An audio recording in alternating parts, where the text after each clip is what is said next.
It's Marty Murray with another verbal strategy session. Today we're going to be working with reading comprehension. It's part of a four-part series. We've already done a critical reasoning session. You can find the link to that in the chat, and it'll also be in the description for this video. But today we're talking about reading comprehension. We're going to talk about some things that I've seen work great for so many people. We're not going to cover everything in reading comprehension today. We're going to focus on some key things that you need to know to make reading comprehension click. Okay, so as I said, today we're talking about a formula for mastery of GMAT reading comprehension. We're not going to cover necessarily everything, but we are going to cover the key things you need to know to understand reading comprehension and get these questions correct. And the first thing we want to talk about is what reading comprehension is not. Reading comprehension is not about focusing only on the keywords or using tricks or reading certain components of the passages and skipping the rest. It's not about using, in fact, any gimmicky methods to eliminate answer choices. So we're not going to just eliminate answer choices because they use extreme words or they use wording different from the passage. We're going to do instead, use sophisticated methods. We're also not going to just match words to choose answers. Guess what? GMAT knows we're looking for the words in the answer choices that are same as the words in the passage. So what they're going to do is they're going to match those words and see if we're looking to see if they really make sense. So what is it really about? GMAT reading comprehension is about comprehension. Okay, I know that sounds obvious, but it's so easy to lose sight of that in the face of all the strategies we learn, the things we hear. We want to be very clear that it's about comprehension, it's about understanding what we read, about understanding what passages say and do not say. Okay, so what is a test? As we were just saying, it tests how well we comprehend what we read. The other thing it tests is how well we notice details of what we read. It's one thing to get the entire passage. It's another thing to pick up on the key details of what it's saying. And finally, it's checking to see how well we pick up on the implications of what we read. In other words, what can we take away from what the passage says that it doesn't directly say? So here's the thing to keep in mind. GMAT reading comprehension, like the rest of this test and like the entire verbal section, is a component of an admissions test for graduate school, which is higher level education, right? So that kind of fits what we're talking about, that we're not going to use gimmicky techniques to get these questions correct. What makes sense is we need to see reading comprehension as fairly sophisticated, and we could say treat the questions with respect, right? So don't expect to get them right just using some simple trick. That said, it's not that crazy hard to get these correct if you know a few key things. So today, what we're talking about are what we call the 4 key pillars of reading comprehension. And we're going to talk about how to handle all these. The first one is understanding passages, okay? I mean, that goes without saying. We have to understand the passage. So that's part of what we're going to practice as we're working on reading comprehension. Another key part is understanding the question. And part of this comes from learning the question types, studying the detailed questions versus the inference questions versus the application questions. And part of it is just reading the question carefully because the questions can be worded in confusing ways. So we have to make sure we understand the questions. The next is finding in the passage the right information for answering questions. And this is a key skill. It's one thing to understand the passage, it's another thing to find in the passage what you need to answer a particular question. And finally, the biggie, what it all comes down to, understanding the passage, understanding the question, finding the right information, comes down to telling trap choices from correct answers. We want to end up with the correct answer, so we have to be able to tell the difference between the two, right? Okay, so welcome all today. This is what we're going to be covering. And I'm psyched to make it happen. Just checking the comments real quick.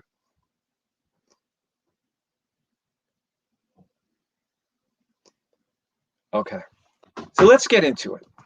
Here's our first passage. I'm going to give you all a couple minutes to read through this and answer this question, and then we'll talk about what's going on here.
can let me know you're ready by putting your answers in the chat.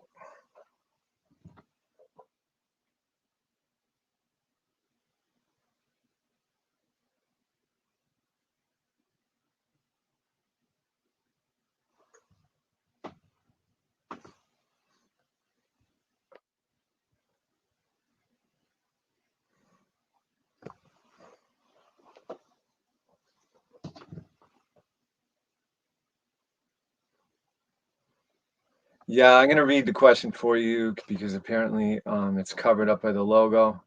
The question is, the passage most strongly suggests that the study undertaken by Pierre Boucheron would not have been possible in the absence of. The study undertaken by Pierre Boucheron would not have been possible in the absence of.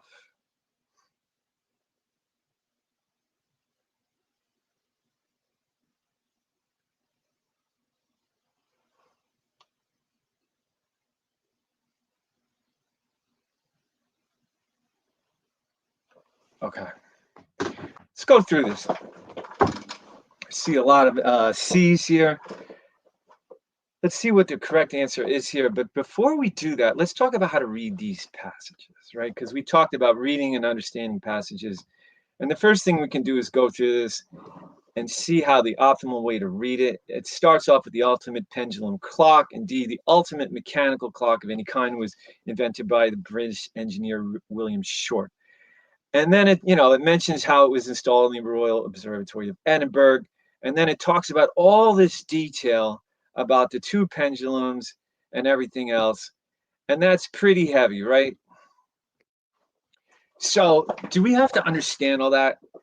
One thing we're going to notice is we can go through these passages and bring the amount of energy to each part of it can change. Like, we definitely want to know what this first sentence is about. This is a key point, the ultimate pendulum clock, right? Okay, but this next part about the electromechanical linkage, do we really have to fully get that? Two pendulums swung freely in a vacuum chamber, its only job. We could come back to this for all these details if we need them, okay? But what we want to do is get the basic idea of the passage. We see that it's basically saying this was quite a clock, okay? And then the second paragraph is saying, in 1984, Pierre Boucheron carried out a study, and it talks about how that they found this clock was very, very accurate. So we can see the point of this passage. It brings up the clock, and then it says how someone did a study and found it was very accurate, right? So with that in mind, that is how we want to understand. We get the basic idea, and we can come back for these details about the time indicating mechanism. If you can get this stuff on the first read, great, but you don't kill yourself to fully get it or fully understand it and return via an elaborate electromechanical linkage, primary pendulum. Okay, I get it. The clock had two pendulums. They were hooked together somehow. That's good enough, and it was very accurate. So let's go to this question and notice that what we've done is made a mental map of the passage, okay? The first paragraph talks about the inventor, William Short. Then it talks about the mechanism. So anything about the mechanism is in the first part of the passage. Then in the second part of the passage, we see the study done. It tells the results of the study and some things they found. Okay, so now we have a mental map of the passage. Why are we doing that? We could take a few notes, by the way. I generally don't. But if you wanted to take a few notes that said first part describes how the clock works, second paragraph describes a study, that'd be fine. Just don't overdo your notes, because one of the things that really slows people down in reading comp is taking too many notes. Okay, now we go to the question. The passage most strongly suggests that the study undertaken by Pierre Boucheron would not have been possible in the absence of. So now we have our mental map, right? So we go to the part about Pierre Boucheron, which is this second paragraph. And we look for that's where we're going to find our information, because we know questions about Pierre Boucheron. We use the keyword Pierre Boucheron, by the way. Names are great keywords because they are capitalized and they look different from everything else, right? So we use the name Pierre Boucheron to find the information. Now, the key thing we're going to do And this is, you know, I've learned so many things about RC. I know about slicing and dicing the passages, keywords, and we can all learn all this stuff. But one thing that's really just key is learning to look for failure points in the answer choices, okay? Because basically, what we're doing when we're answering an RC question is determining whether a particular choice is supported by the passage, right? And it basically, to answer it, we have to be able to point to something said in the passage that supports that choice, right? What can we point to? The big question in our mind. What can we point to in the passage that supports that choice? And of course, if there's nothing we can support that supports that choice, if, or even a part of that choice, then we have what we can call a failure point, okay? So let's look at choice A. Accurate information in the absence of accurate information regarding the times in which the high and low ocean tides occurred. So the point is, could this study not have occurred in the absence of information of when the tides occurred? Well, we did see something about slight tidal distortion in the passage, right? Down here, the slight tidal distortion of the Earth due to the gravitational pull of the moon and sun. Does it say anything about accurate information about the time? It says distortion of the Earth, right? Okay, so it's picking up the distortion. Does it say they needed the high and low ocean tides? It doesn't. So there's our failure point, okay? And it's pretty, I mean, does that sound basic? It is. We're just finding something the choice says that the passage doesn't say. But by the way, it works. We can totally get rid of that choice because it says nothing about the times when the ocean tides occurred. It doesn't matter. Okay, the second, comparative data regarding the use of short clocks and observatories definitely doesn't say anything about comparative data. Failure point, gone. Okay, let's skip C. An innovative electric power source. Now look what that was not available in the 1920s and 1930s. Now look what they've done, okay? This is a key thing we need to understand about RC. They are going to grab wording from the passage and put it in the answer choices. So if we just go, let me see, I remember something about an electric power source or something electric or something innovative that they used. And we're going to say, you know, that sounds right, okay? Well, what they're doing is creating a vibe using wording from the passage. First, they said something about the tides. We knew there was something about the tides. Now they're saying something about an innovative power source.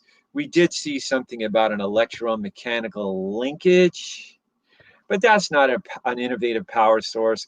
You know, he replaced it with modern optical sensing equipment, not an innovative power source. So you know, you see what they're doing. And this is not that hard of a question, I agree. But the point we want to see is that they're grabbing wording from the passage, creating something that sounds like what the passage said. So if we're not reading carefully, we're going to get smoked, right? But in this case, there is nothing about an innovative electric power source, so we know that's incorrect. Optical data transmission devices used to communicate between the U.S. Naval Observatory and other research facilities. That's choice E. It says nothing about optical data transmission devices. So once again, we have our failure point. Now, there's one reason I bring up this question.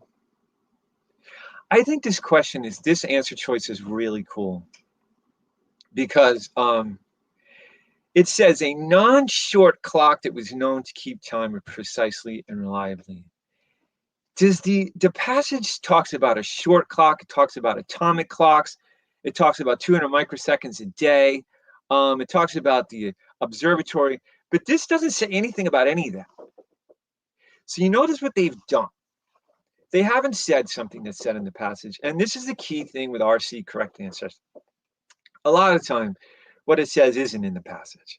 It takes something in the passage, flips it, reverses it, rewords it to create the correct answer. And here, a non-short clock, well, that would be the atomic clock, right?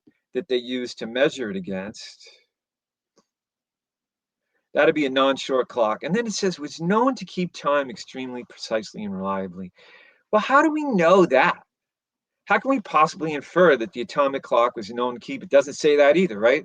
So look what they've done. All this stuff that the passage doesn't say directly, but what's the rule? We have to be able to point to something in the passage. And after what it says about the atomic clock, we see that it says he found that it was stable to 200 microseconds a day. measuring it against the atomic clock, right? Okay, great. So what that means is the atomic clock must have kept time extremely precisely and reliably, right? So what we're doing is putting together an inference from things the passage said and coming up with the answer C. So there's our correct answer to this one. Does anybody have any questions?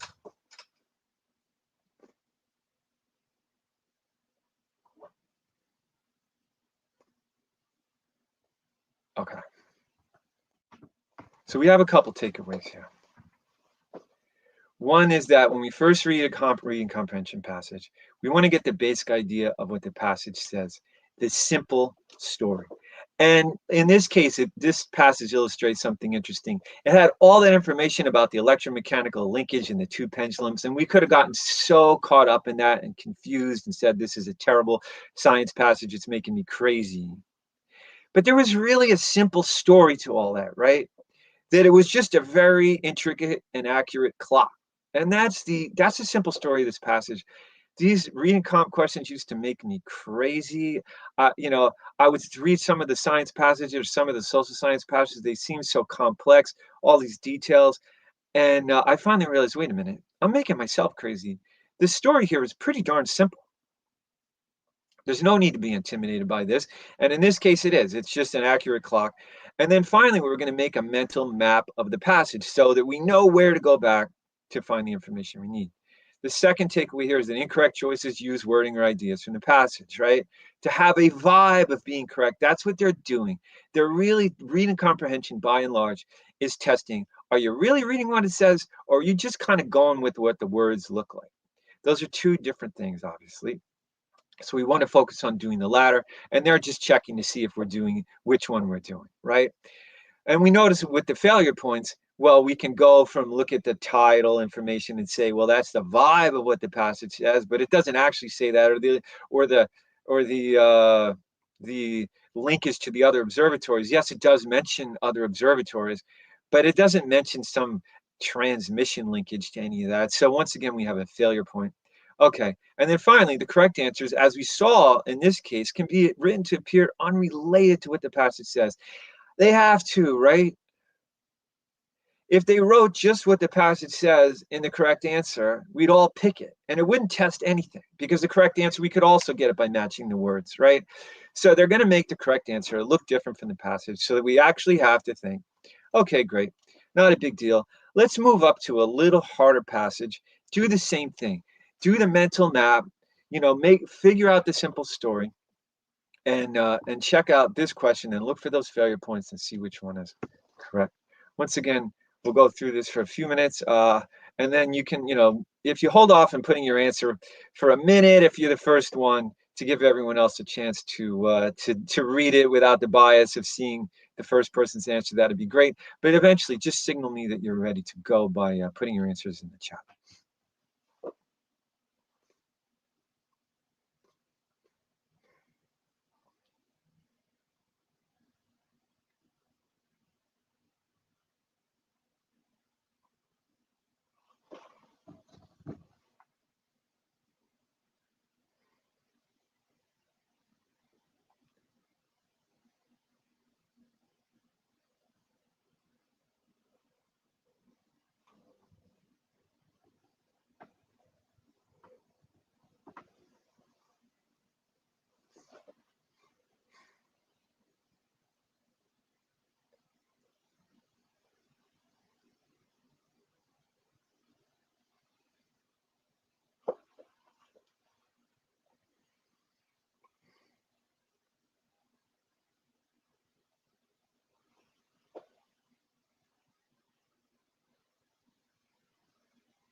Okay, I'll give you a little longer, and then we'll go through this.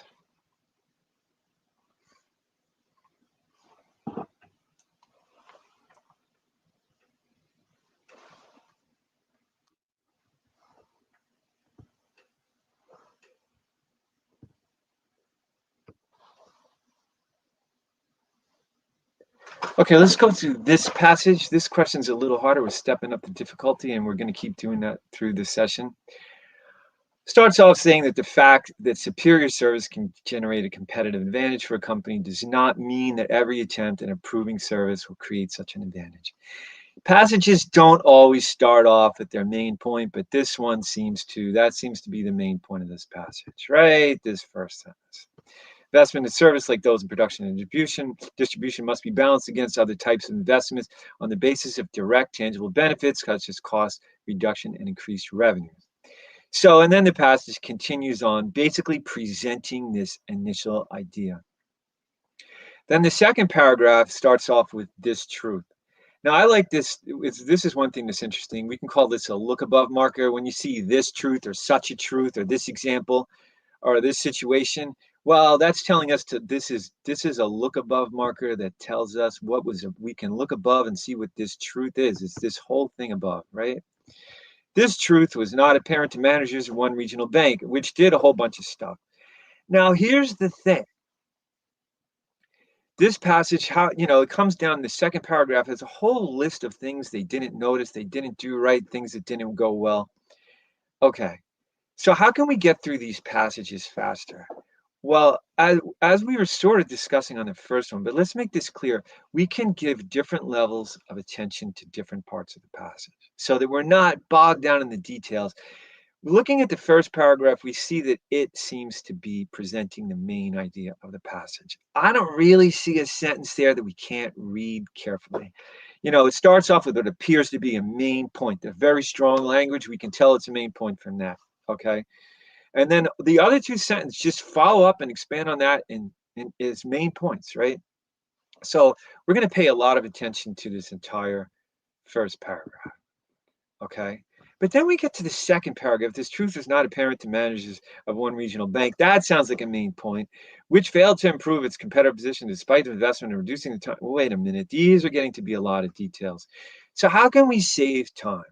By paying less attention. And I'm not saying skim, but we don't really need to know the consumer banking industry inertia arise from the inconvenience of switching banks. We can come back to that and read it in the passage when we're going to a question, right? I mean, great if you understand it, but if you're like, man, this is a lot of details. Me personally, it's like, I get it. It didn't work. I'm seeing a bunch of reasons. I'll keep this straight to some extent, but I'm not going to try to memorize it or fully process it. When I get to a question, I'll come back, okay? So now let's go to this question. The primary purpose of the passage is to. So now we have a primary purpose question, and you may be wondering, well, how can we tell the primary purpose or the main point of a passage? The way we can tell the primary purpose is two or three things we can do. One, we find main points, right? Strong language, conclusions, contrast. These are all going to be important points. So as we said, this first sentence, the fact that superior service can generate a competitive advantage appears to be a main point.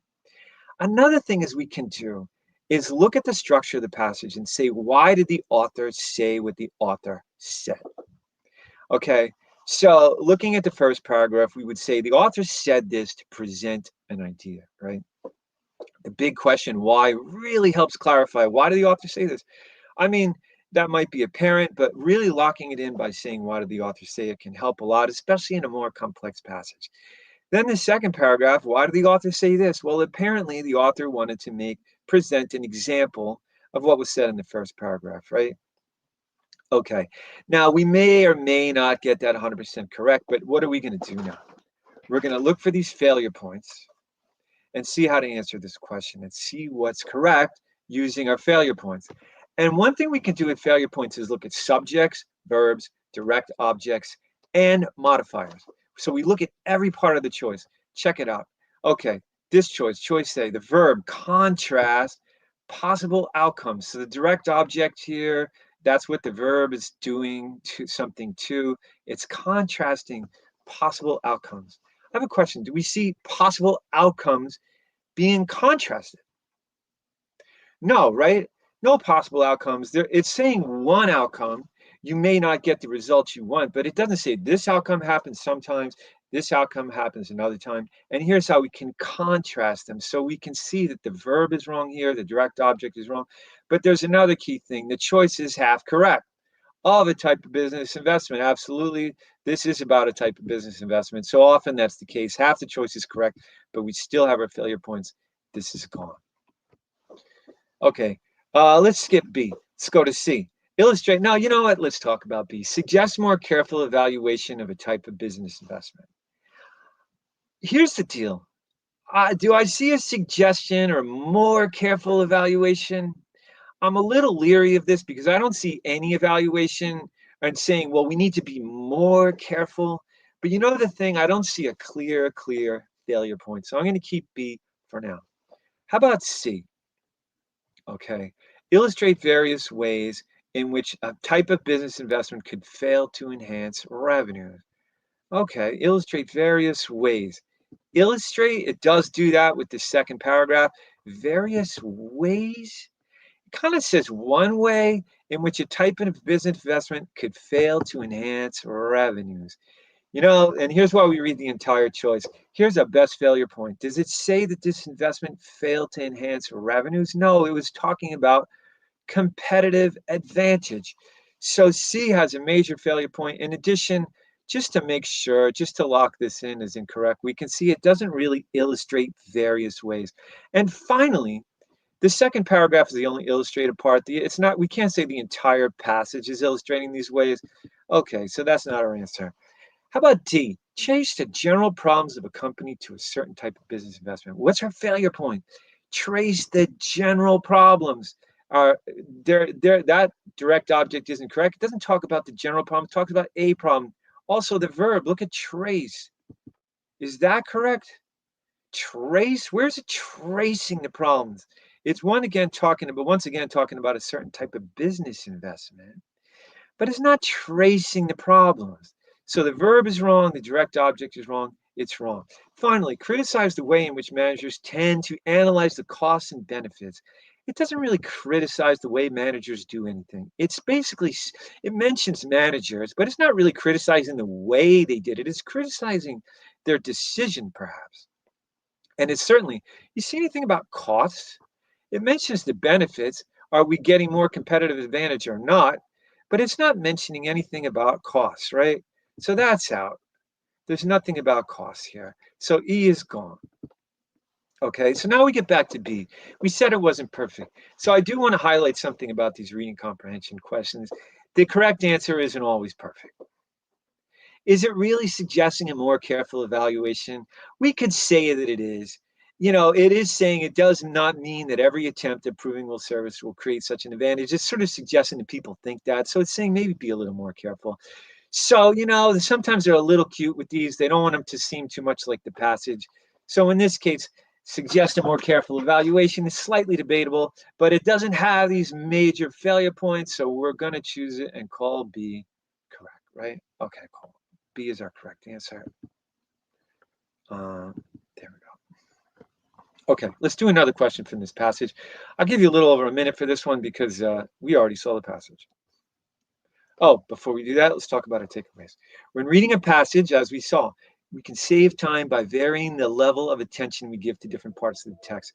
When there's a bunch of listed items or contrasting things or something or different methods, you can say, look, I see that it's talking about these different things. You can read the whole thing and seek to understand it, but don't go crazy with the details. But when you see a main point, give that much more attention. So you want to get those main points. To bring the main point or primary purpose of a passage into focus, consider the important points and ask why the author said each thing the passage said, right? And finally, to find failure points, consider the subject, the verb, the direct objects, little pieces, even modifiers. One word can make a choice correct or incorrect. Okay, next one.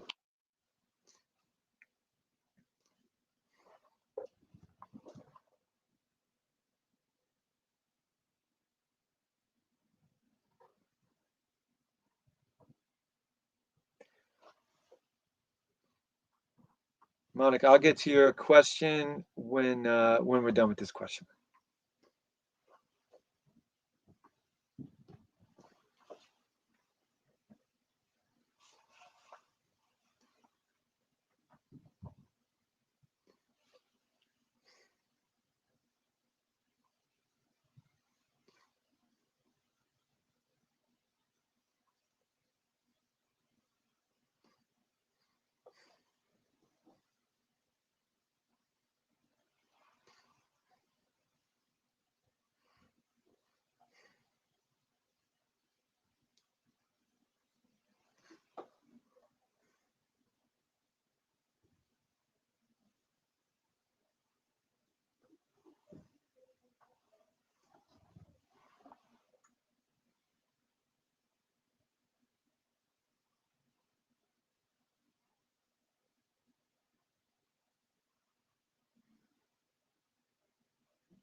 Okay, we got a bunch of different answers. We're stepping up the difficulty a little bit here. So let's take a look at this thing. Now, Monica was asking, how can we avoid being intimidated by a passage like this, right? The thing, once again, look at it. It does have a lot of details. It does use a bunch of words that we may not be familiar with, or concepts, production, and distribution. Sounds heavy. But the thing is, it's once again, we kind of two things we can do. One, read one sentence at a time. The fact, and in this case, it's saying the fact that superior service can generate a competitive advantage for a company does not mean that every attempt at improving service will create such an advantage. Even if you're not 100% sure what competitive advantage has to do with service, you could say, look, they're this first sentence is saying improving service will not always generate a competitive advantage. It's not that crazy, right? Keep it simple. Then go through the next sentence, go to the next sentence, and say, you know what? All they're saying is that there's something about improving service doesn't really help a competitive advantage. I'm not sure how those two are connected, but fine, you know? And then the second paragraph is just a bunch of examples, and we can relate to that. Customer inertia, inconvenience of switching banks. Try to relate to it and say, you know what? This isn't as crazy as I thought. And it's usually a very, as I said, I used to get intimidated too, but it's basically a simple story. And the more you can remind yourself of that and say, you know what, I can figure this out. It's just a few paragraphs. How crazy can it be? Okay. So now we have a bunch of answers here. Let me see, I got a comment.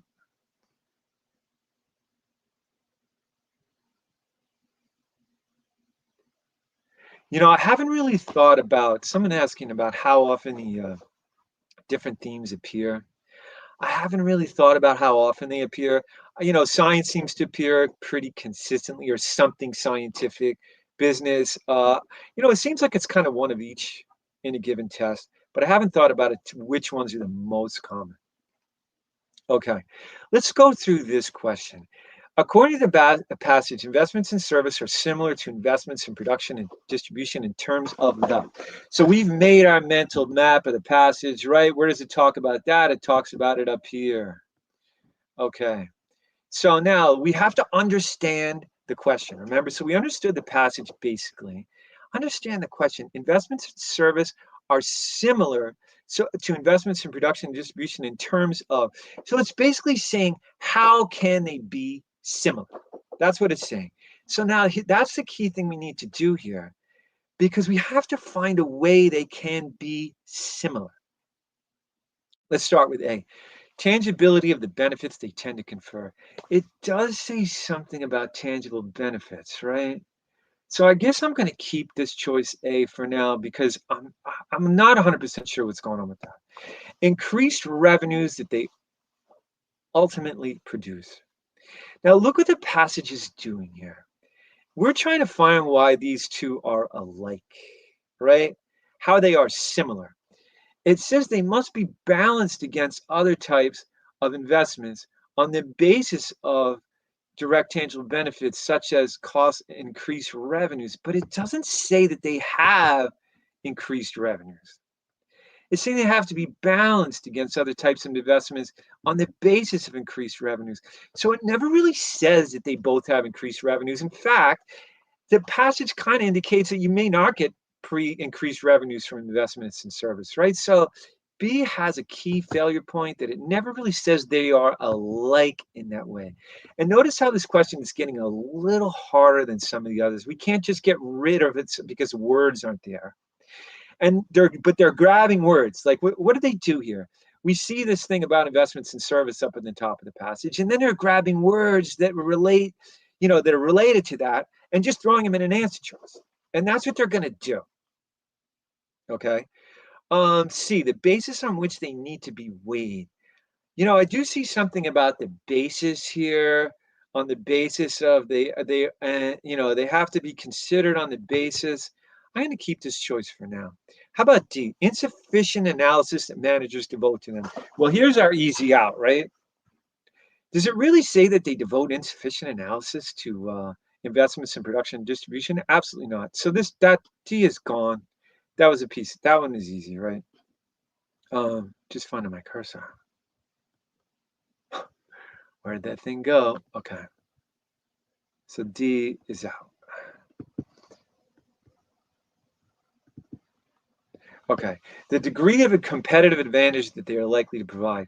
Once again, we see this part of the passage where it's talking about investment in production and distribution and tangible benefits such as cost reduction. It says nothing about degree of competitive advantage they are likely to provide. So that's definitely out. Right. So we're down to A and C. The tangibility of the benefits they tend to confer. Okay. The key thing here is to read the question and make sure we understand the question asked, right? According to the passage, investments in service or distribution and service are similar to investments in production and distribution in terms of the. So in terms of what are these alike? What are they similar? Well, look what they did. Let's see what it says. Investments in service like those in production and distribution, right? Like those must be balanced. Okay, must be balanced against other types of investments on the basis of tangible benefits. So does it say the tangibility of their benefits is similar? No, it says they have to be weighed against each other, balanced against each other. So there's nothing about the tangibility, because tangibility is a degree of tangibility, right? This is talking about the fact that there are tangible benefits. It's not saying anything about the tangibility. That's a little subtle difference, right? So now these are getting a little harder, but once again, there's our failure point. There's nothing about the tangibility of the benefits. There's our failure point. Finally, the basis on which they need to be weighed. Look what they did here. They said they must be balanced. This is saying the basis on which they need to be weighed. Well, weighed and balanced are synonyms, right? Okay, so what did they do? They gave us a synonym for our word balanced. They gave us weighed. The other thing, they used similar.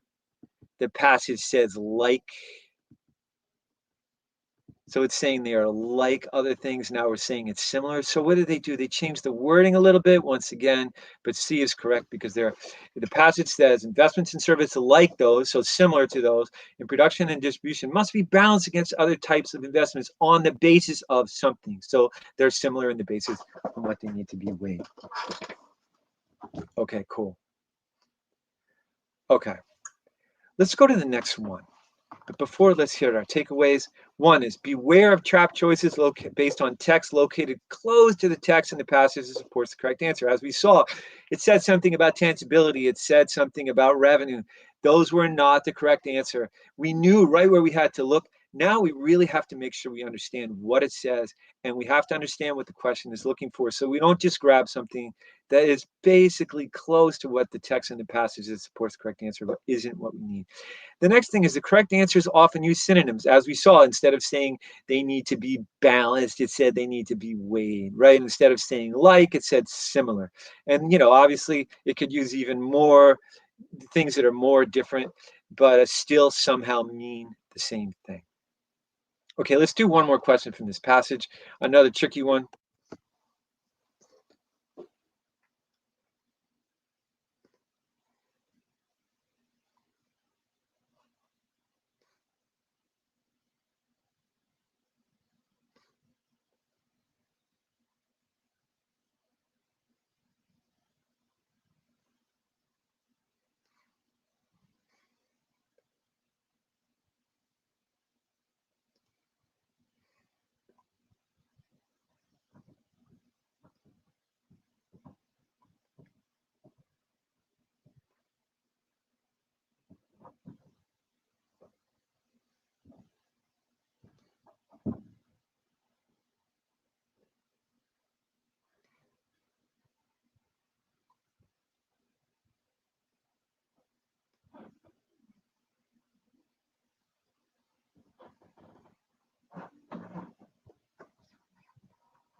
Another 15 seconds on this one. How about?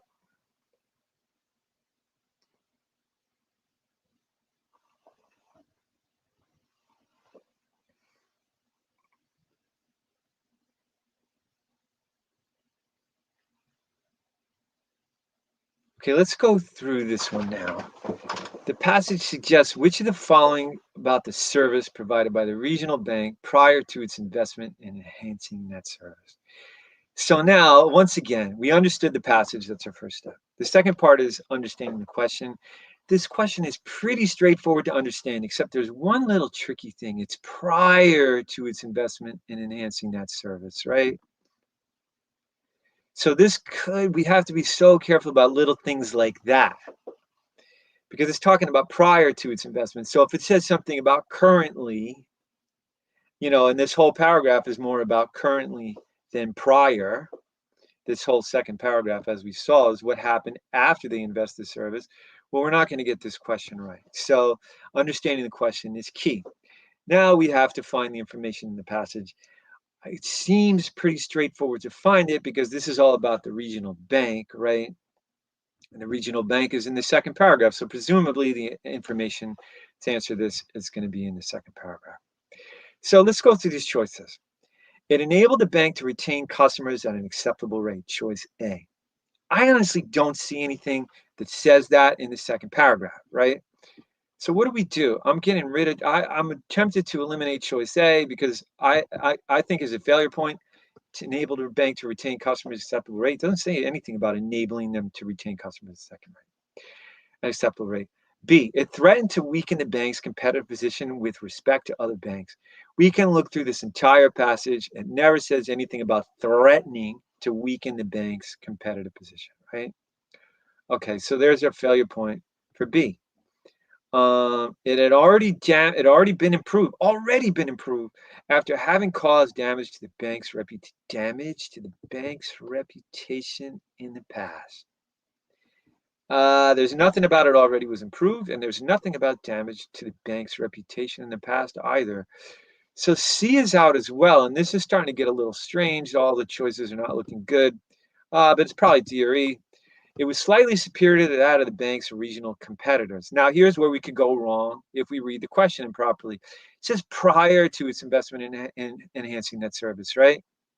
Slightly superior it was slightly superior after enhancing that service, but not prior to. So reading the question and understanding the question is key to eliminating choice D, because we'd never said it was superior before it enhanced it. It needed to be improved to attain parity with the service provided by competing banks.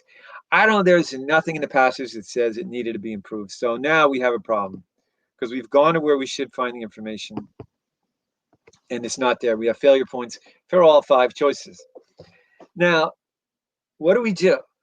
Well, remember, we talked about this look above marker, this truth. That connects this paragraph to what appears above it in the passage. This truth was not apparent. So that means this paragraph is about what appears above us. So often what we need to do is catch things like that, or just plain read up or down from where we thought we were going to find the information. So we start reading up, and we can start with the sentence that just precedes the paragraph we were looking at. We could have read down, but in this case, there's nothing to read down. There's only above. So let's take a look at the first sentence above, and then we can just keep going up by sentence if necessary until we find something that we can use. So the sentence here, if a company is already on a par with its competitors because it provides service that avoids a damaging reputation and keeps customers from leaving at an unacceptable rate. Well, wait a minute. If it keeps customers from leaving at an unacceptable rate, it enables the bank to retain customers at an acceptable rate. So basically, since this paragraph is about this truth, what appears above, then we can see that this truth is referring to basically to all the preceding sentences, including the immediately preceding sentence about keeping customers from leaving at an unacceptable rate. So now A no longer has a failure point, and A turns out to be our correct answer. Okay, so key takeaway here. The key takeaway is stick with your failure points, be disciplined, and if you need to, read up or down in the passage to find the information you need to answer the question, right? That's a key skill. And noticing that look above marker, this truth was a key thing there to help us as a signal that we should look above for information that's going to help us answer this question. And it could have been earlier in the paragraph, right? The fact that superior service can generate a competitive advantage for a company does not mean every attempt at improving service. So, maybe that would have worked too. Something above, because this bottom paragraph is an example of what appeared above, right? Okay, any questions about that one? Okay, so our takeaways here are in some cases, right? In some cases, we have to combine inferences from statements in different areas of passage to support our answer. So in this case, we needed to take something from paragraph, the first paragraph, combine it with the information in the second paragraph to make an inference about the bank. If the passage was about companies that already have an acceptable rate of customer retention, and then the example is referring to what the passage is about, we can infer from those 2 pieces of information that the regional bank had an acceptable customer retention. So a lot of time we do have to combine inferences. Those are some of the trickiest ones. Sometimes you'll see it at the end of a paragraph. Going into the next paragraph, we have to read down. Sometimes you have to go whole way back to the intro to the passage because that really stated the main point. So that tells you something. Or often you can just go up or down 2 or 3 sentences to combine inferences. If you don't see support for any answer choice, our second takeaway, where you expected to find supporting information in the passage, try reading up or down in the passage to find information you need. Just start going up. Do we see more about the sun? Do we see more about these bats or whatever it is? Do we see more about this regional bank? Is there anything we can infer about this regional bank from some other part of the passage? And we found that we could. Okay. Any questions about that one? Getting a little trickier, right? Okay. So to wrap up this, I have two questions from more of a very hard passage. And the reason I'm bringing them is I want to illustrate that even with just what we've been talking about, looking for these failure points, making sure you understand the passage, getting the simple story, using main points to find the primary purpose, and just using these failure points, being very careful to find, can I point to something in the passage that supports this answer choice? We can get even questions of the hardest difficulty correct. So here's our next passage. Once again, let me know when you're done by posting your answers in the chat. We got two questions from this one that are pretty hard, but I think you can start to get these correct doing just what we're saying.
Okay, another 20, 30 seconds. I know this is a hard one. Just do your best.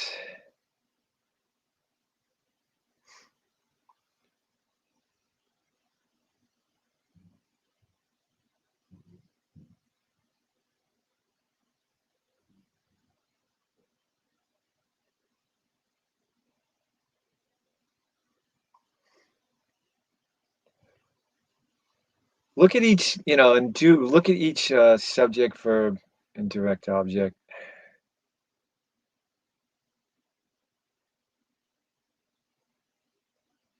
Okay, let's go through this. You can keep thinking about it as we're talking about it. So this passage is a little longer, but once again, we have a simple story. It's telling us about control of resources being vested in the community. And then it says membership in the community provide both men and women with access to these resources. And it talks about a little, again, it gives us some detail. Marriage enabled them to acquire land, blah, blah, blah. In addition, there existed a higher rank of people. And it's basically, we can see that this first paragraph is saying that in pre-Incan Indian communities, women had a certain level of status, right? In pre-Incan Indian communities. Okay, then the next paragraph, scholars have suggested that with the conquest of communities by Incas, women were relegated to a lesser status. Okay. So, and then it says, it is true that blah, blah, blah, as the Incan Empire expanded, the state needed to ensure the loyalty. And then, since the activities that earned such grants were defined by Incan culture as almost exclusively masculine, scholars argue the result should have been diminishment of the standing of women. So notice this part is about what scholars thought, right? So we started off with this paragraph about how things were for women in pre-Incan communities. And then it says with the conquest of these communities, so something changed. Scholars suggested that the women's status changed. And then we have this final paragraph. Evidence indicates that. So this appears to be another main point. In Incan society, women's tasks could have afforded them considerable status. And then it talks about just really evidence of that, a whole lot of evidence, really weaving cloth and a whole lot of details on that we don't necessarily have to fully process. And then finally, this thing about Gertrude Solari and what she found about these recording the records of everything. Okay, so the basic idea of this passage is pre-Incan Indian communities the women had a certain status, then scholars said that it diminished, and then we have some evidence. That's pretty much it. Simple story. It seems like a complex passage in a way, but that's all it's saying. Scholars thought that this status diminished, and then there's some evidence that they could have had considerable status. So now we're going to a primary purpose question. And primary purpose, there is some learning we need to do for this. It's not the easiest question type, although it might seem to be just because you're finding the primary purpose of the passage. But as you can see in these harder passages, it gets pretty tricky, and we have a whole lot of different answers here for what people think is correct, right? So as I was saying, it's one of the key details of how to answer primary purpose questions, and there's some other things you can learn, is to find main points of the passage to bring the focus of the passage, or the purpose of the passage into focus. So here it starts off talking about the pre-Incan Indian communities and the women's status. That's the first main point. Then the second main point is what scholars suggested, right? Okay. And then the third paragraph is about evidence. So then we ask our question, why would the author say these things? Why would the author mention the pre-Indian and Indian communities, then talk about what scholars believe or argue, and finally present some evidence? What would be the point of all that? Okay, well, we're going to use that and some failure points to get this one correct.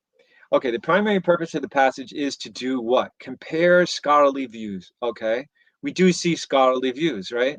Okay, but remember, noun, verb, direct, object. Are we comparing scholarly views? Do you see two different sets of views? Does it say scholars thought this and then scholars thought that? Not really. Okay, there's not two different scholarly views that are compared. It does mention Gertrude Solari and these other scholars, but is that the main point of the passage, to compare those? Not really. So the compare part is out. The scholarly part is all scholarly views part is also basically a failure point. So that's gone. Analyze the implications, this is B, of recently discovered evidence concerning the role of women in the Incan society. It does mention recently discovered evidence. Well, I take that back. Do we have any reason to believe that the evidence in the second paragraph is recently discovered? There's a red flag, a modifier, right? So we said subject, verb, direct, object, and modifier. Is it really analyzing the implications? It's not, this is part of the second part of the paragraph, but is that the main point, the primary purpose of the entire passage, to analyze the implications of this evidence? I don't think so. So that would, and once again, there's a lot to learn about primary purpose. The point of this is to just get you going on finding failure points, looking for the subject, verb, direct object, and modifier. If you want to learn more about primary purpose, yeah, you can get some more ideas on the fact that, for instance, it does mention something in the third paragraph, but that's too narrow to be the primary purpose. Okay. So B is out for that reason. It's not really to analyze those views or analyze those implications. That's not the purpose of the passage as a whole. Okay. Skipping C. D. Question the reliability of descriptions of the Incan society by Spanish clerics and conquistadors. One thing we can do in a hard question like this is eliminate from worst to best, right? This is definitely the worst answer choice. So even if we weren't sure about any of these others, there is nothing about Spanish conquistadors or clerics questioning in their description of the Incan society, and we are certainly not questioning it. So if we're working from worst to best, we can definitely get rid of D. Present evidence of the significance of women's work in the Incan Empire. It certainly does that. It certainly does that. But it's only in the third paragraph. Is that why the author mentioned the pre-Incan Andean communities? Is that why the author mentioned what scholars suggested? If the author really just wanted to present evidence of the significance of women's work, the author would have just basically done that. So we can get rid of that. So we got rid of D as our worst to best. E is pretty, it's interesting. The passage mentions it, but I think we can get rid of that. B, we're not comparing scholarly views, a little tougher to get rid of. A rather. B, analyzing implications, pretty tough to get rid of, but I think we can do it. So we're down to C. So take a look. Question the accuracy of a view of the effects of Incan conquest on the status of women in the conquered communities. Okay, we start off talking about the pre-Incan Andean communities. Then we talk about what scholars suggested, and then we show evidence against what the scholars suggested. You know what? Does he ever say however evidence suggests? No, but this is the only one that doesn't have a clear failure point. It does appear to question the accuracy of the scholar's view. It basically provides, why does the author say the first paragraph? To provide an introduction. Then it provides the scholar's view. So basically, we have a sense of the context from the first paragraph, then we have scholar's view from the second paragraph, and finally, we have evidence against the scholar's view in the third paragraph. So we can see that basically, we can say that it does question the accuracy of the scholar's view. Okay. Now, somebody was asking, how do we get through these passages in time if we have to jump around? Two things. One, make that mental map so you know where to jump to. And for this question, we don't need to jump around, but for the inference questions, as we saw in that previous one where we had to jump to the second paragraph, make a mental map of the passage so you kind of know where to jump to already. The other thing is to use keywords. Because oftentimes you can at least find a synonym of what you're looking for. So you can use a keyword to figure out where to jump to, right? And that'll help you jump to the right spot faster. Honestly, the ones where we have to jump from paragraph to paragraph are the ones that get me the most. Those are definitely, to me, the trickiest questions in reading comprehension, where you have to jump between the beginning and the end of the paragraph, or the beginning of one and the end of the previous one, or something like that.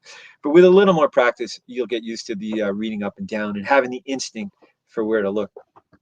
Got another question coming in. Yeah, yeah, exactly. Monica was saying you were pretty confident with C. C is funny. Once again, it illustrates that these RC correct answers they're not always what we expected, but there's the only one that works, right? And if we eliminate from worst to best, we end up with C. D is gone. The others all have failure points. So there we go, and end up with C. So what are our takeaways? To master reading comprehension, learn to be aware of whether you've truly supported your answer, right? So we saw some of these. Yes, they seem to talk about scholarly views, but have we really supported our answer when it said contrasting scholarly views? Got to be careful. Don't, any vague reason for an answer like, oh, well, it does mention scholarly views, it's going to lead to missed questions. Solid reasons for answers lead to high scores. And finally, in answering difficult reading comprehension, it often helps to work from the worst answer choice to the best. Okay, we're down to one question left. How much time do we spend in reading the passage? For short passages, maybe somewhere between 2 and 3 minutes. For long passages, something around 3 to 4.5 minutes is pretty normal. I would try not to go past 4 if you can, even on the longer ones. But those are some pretty good time ranges. Anywhere from 2 to 3 for short. The real short ones, yeah, definitely about 2 minutes. The medium short ones, maybe 3, and finally the longest ones, somewhere in the range of 4 minutes. Okay, we have one more question from this hard passage again. So yeah, really be careful. Be very careful. Did I really support my answer, or am I just grabbing wording from the passage? Look for those failure points, those subjects, verbs, and direct objects to make sure, like, does this really match something I can point to in the passage? Is there really something there I can point to that supports my choice? And finally, just work from worst to best. Get rid of the easy ones, clear the decks a little. Now you have 4, now you have 3, now you have only 2 to think about. And really then at that point, look for those failure points, because even with these hardest questions, and this last one is an 800 level question, even with the hardest ones, if you do basically what we've been saying, you understand the passage, you make sure you understand the question, you find that right information, then you look for those failure points, you should be good most of the time.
Be really careful with your answers. Make sure, check the passage. Does it really support?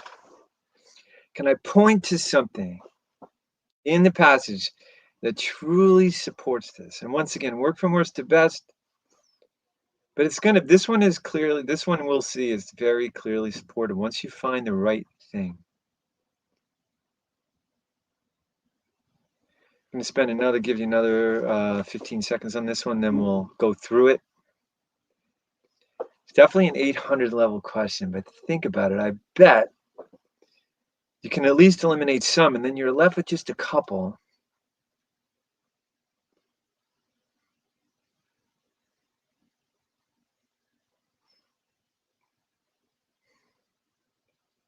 Okay, let's see how we can answer this one. It can be inferred from the passage that Gertrude Solari assumes which of the following in a discussion of the symbolic designs woven into Incan textiles. Okay, so we know where to find that information, right? It's in the third paragraph. It says something about Gertrude Solari right here. Okay, so we have that. So what does it say? Let's reread it. And someone asked, should we basically read the passage so thoroughly that we don't have to go back? That would be great. In fact, I've heard of a reading coach that can do that, answer all the questions correctly, and never go back to the passage. But I don't really think that's practical for most of us. I think we're going to end up going back to the passage. So my thought is to read the passage as thoroughly as you can.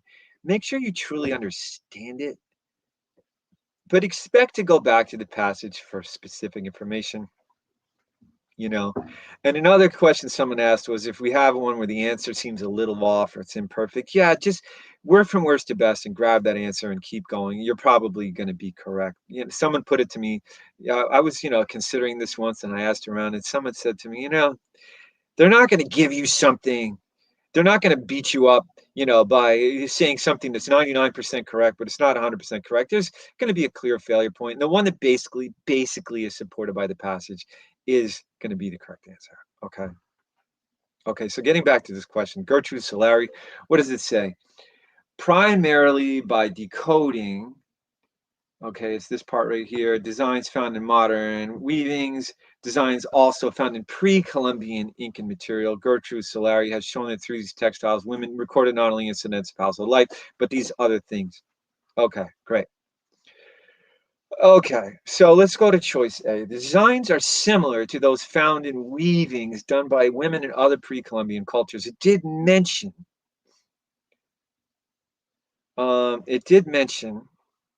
these designs are also found in pre-Columbian Incan material, but does it say that it was other pre-Columbian cultures? Notice that there's our failure point. We see the pre-Columbian, and it seems correct because it mentions that, but even I was looking at that for a minute. I've seen this before, and I was like, wait, it does say pre-Columbian. So maybe this is, what's going on? Where's their failure point? But now their failure point is the word other. It says pre-Columbian Incan cultures and not other cultures. One word, is our failure point, so that's gone. B, the designs provided Spanish clerics and conquistadors with much of their information. There's our easy out, right? Working from worst to best. B is gone. There's nothing about Spanish clerics and conquistadors. Okay, what else can we get rid of? The designs were meant to be decipherable only to members of the Incan bureaucracy. It does mention official political records, but it does say they were meant to be decipherable only to these people. We have no reason to believe that. She was basically, her case was, Gertrude has shown that these textiles women recorded certain things. She's not assuming about who could decipher them, right? When we want to know what someone's assuming, we look at their conclusion. The designs have meanings similar to those found in modern weavings. So once again, primarily by decoding designs found in modern weavings, Gertrude has shown, well, she decoded designs or evidences about modern weavings. That's how she showed this. So maybe she is assuming something about modern weavings. And finally, E, the women who manufactured the textiles were considered by the Incas to be official historians. Official? Gertrude Solari assumed they were official. She says they recorded political records, but did she ever say that they were the official historians? We want to know what she assumes. Remember, we need to understand the question asked. It's asking what she assumes. Understand the passage, understand the question, find the information. We found it about Gertrude Solari. So she's not assuming that they were official historians because her conclusion is simply that they did this, that she looked at these, decoding these these designs found in modern weavings, and she used the designs found in modern weavings to make her, she has shown that they recorded these things. Are they official? Did she show that they're official? No. She showed that they recorded things. So what is she basically assuming? She's basically assuming that her evidence about modern weavings is good for supporting what she believes. So she must be assuming that the meanings were similar. That's one of the hardest questions out there. But you can see that we could clearly get rid of a lot of these other choices. The other, there's our failure point there. And B, the Spanish clerics is our failure point there. The designs were meant to be decipherable. It's already looking like it's probably D, even if we don't quite get why, just using the failure points, right?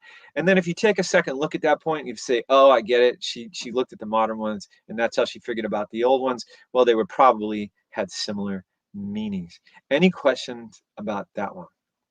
805 level question.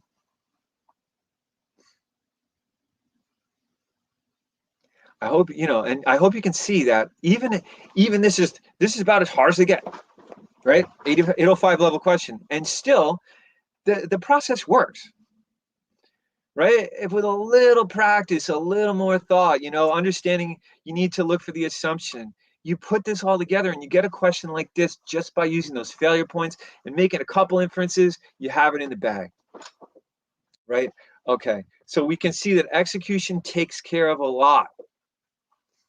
Even a question like this one is manageable if we read the passage carefully, we make sure we understand the question asked, we read the answer choices from beginning to end. Read them from beginning to end, right? Like this one about other pre-Columbian cultures. Man, it's sounding pretty good, but we have to read every single word. Finally, confirm that your answer is truly supported, right? And say, does it really support it? Gosh, it sounds as if they could have been the official historians, but can I point to something in the passage that actually says they were the official historians, or that Gertrude Solari assumed that? I don't see anything, right? So just executing so well and being careful and find those failure points, it's going to get you a long way in reading comprehension. We went through a range of question levels. We saw the, relatively easy one, which practically everyone got correct. We moved up to some harder ones that started getting a little trickier. And finally, we see the 805 level question, and still basically the same thing is going to work at any level. Okay.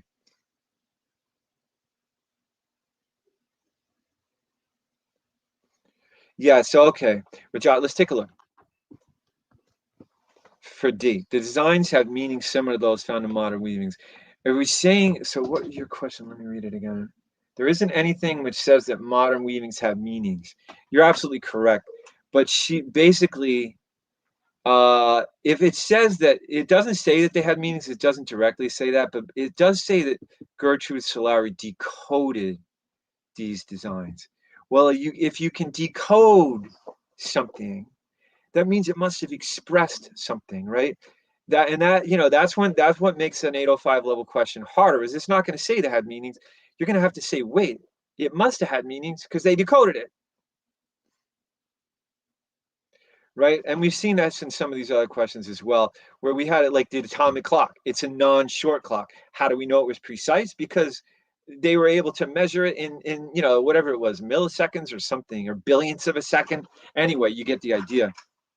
So we're putting the information together, and that's a lot, as we talked about, the 4 pillars of reading comprehension. One is understanding the passage, and 2 is well, actually, the 3 things they test, I take it back, 3 things they test. 1 is understanding what we read, another is catching the details of what we read, and finally understanding the implications of what we read, right? And one of those implications in this case is if you can decode it, it has a meaning.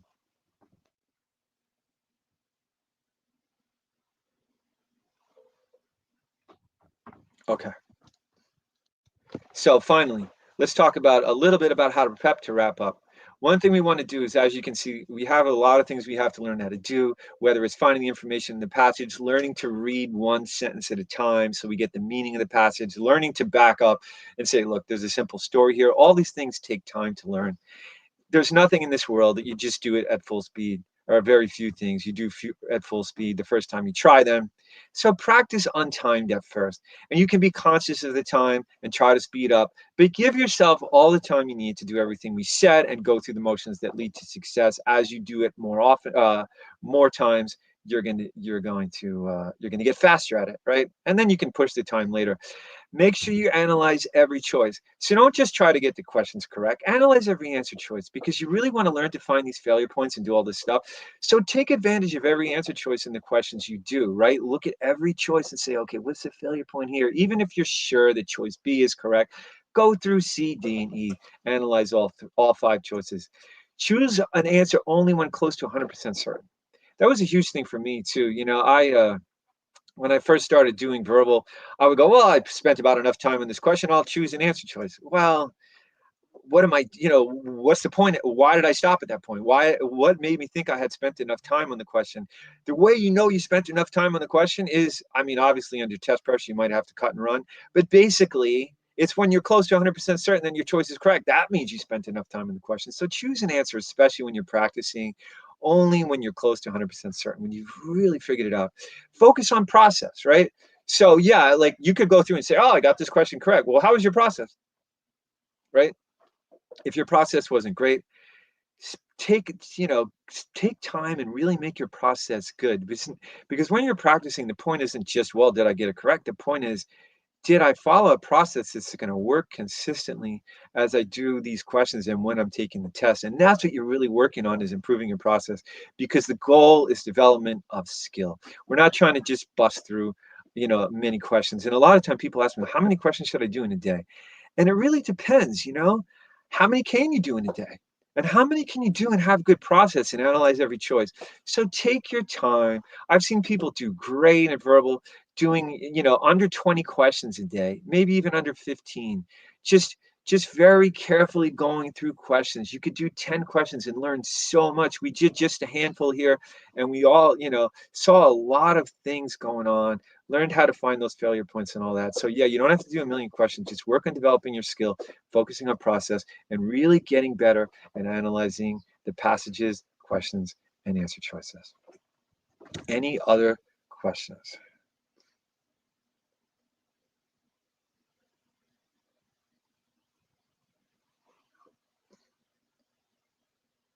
Okay.